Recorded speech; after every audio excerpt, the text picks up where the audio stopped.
If you believe if you get some money or wealth, your life is settled, not yet time for yoga.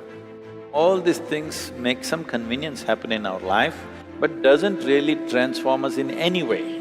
If you understand this one thing, and now yoga. Yoga, pursuit of spiritual process will not work as a sedative for the population, but will act as an invigorating force.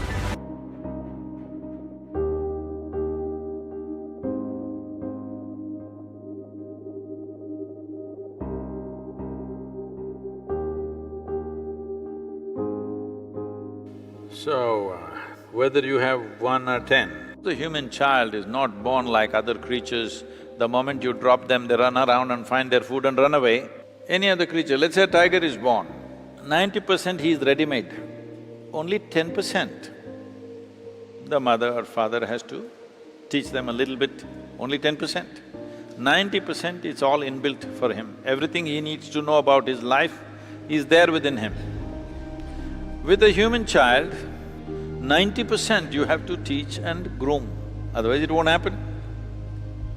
If you don't do the right things, a child can come up like an animal. So, this is not because of 1 child or 10 children, it is the nature of people, that how people are attached to their children, their idea of well-being is to pour them with gifts. Well, if you really want your children to be well, you must give them strength in body, in mind, in emotion, in energy. If you give them lot of strength and stability, wherever they go, they will be well.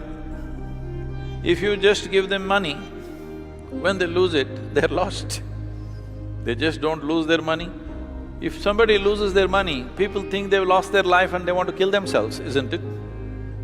A lot of times. Not just in one place, everywhere. Because they think the moment they lose their money, they've lost their life. No. If you lost money, time for yoga.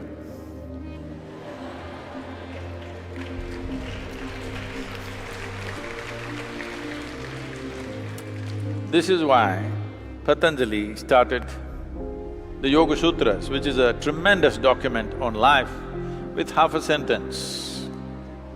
If you still believe that by getting married or unmarried, your life will become fulfilled, not yet time for yoga. If you believe if you get some money or wealth, your life is settled, not yet time for yoga. If you believe if you build a new home or buy a new car, life will be fulfilled, not yet time for yoga.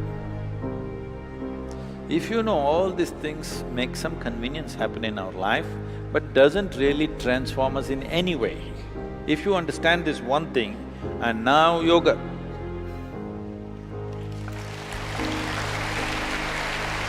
So,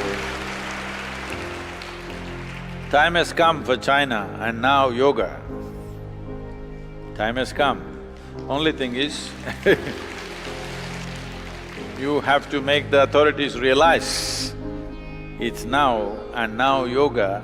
We can make political commentaries about China, about this, about that, but all said and done, this is the only society which has moved 1 billion people from utter abject poverty to reasonable levels of well-being in a matter of 2 generations, in 50 years' time.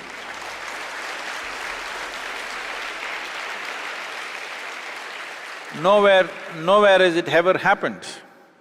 Right now, India is sitting on such a threshold. What China did with great force, India could do it democratically. We are sitting on the threshold, but still there are distance to walk. We still need to walk the distance. So, we can give commentaries about this and that and many things, about freedom, freedom of speech, freedom of yoga, freedom of pursuing my own goals and stuff. But you must understand your present well-being has happened because as a consequence of forceful determination by somebody. Keeping a whole generation in abject conditions of poverty is a worse crime than forcefully doing a few things. So, For China, the time for yoga has come. Not the twisting, turning yoga that's becoming popular there. Real yoga means to obliterate the boundaries of your individuality. Right now, you must understand this, a nation like China has grown because of a strong sense of, this is what we will do, determined approach towards the nation. Now that those goals are achieved, slowly relaxing that must happen. I think they're doing it, but still, to benefit this generation, it may not be fast enough.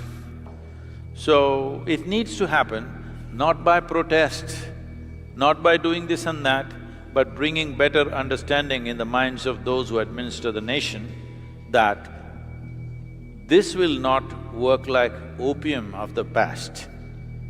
Because you must understand this, the religions of the past were described as the opium because they were putting people to sleep. So yoga, pursuit of spiritual process will not work as a sedative for the population, but will act as an invigorating force. This understanding must be brought to those who administer that nation. That is the way to take it forward, not by protests, not by threatening some sense of stability they have created for the nation. By threatening that, you are not going to get anywhere.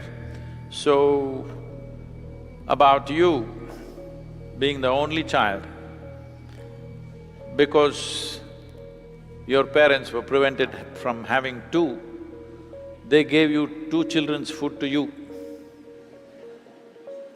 That's happening worldwide. Most children, if you look at them, it looks like they ate 2 or 3 children's food. Look at our children scrawny and nicely growing up, because we make them burn. Every ounce they eat, they must burn in their stomach. This is happening across the world. Children who come from affluent societies, obviously their mothers wanted to have 3, 4, 5 children, but they had only 1 or 2. So all that 5 children's food, they want to feed all of them into one investment.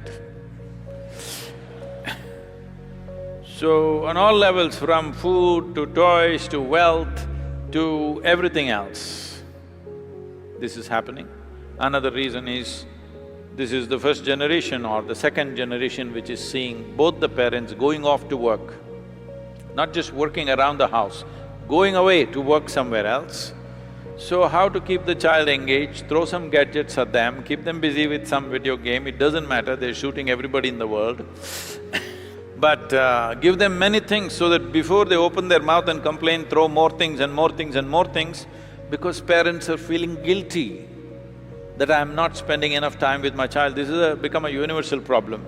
The only way to handle their guilt is every day when they're coming back from office, pick up one gift and throw it in the child's hand, so child doesn't complain and goes on. This is not the way to do things, we need to find solutions for this. We need to find ways that children at least will grow up in a community. You can love them for 30 days in a year as much as you want. Rest of the time, they're in a place where they will be treated as sensible creatures, not as pampered nonsense. I would like to see a lot of Chinese children in Samskriti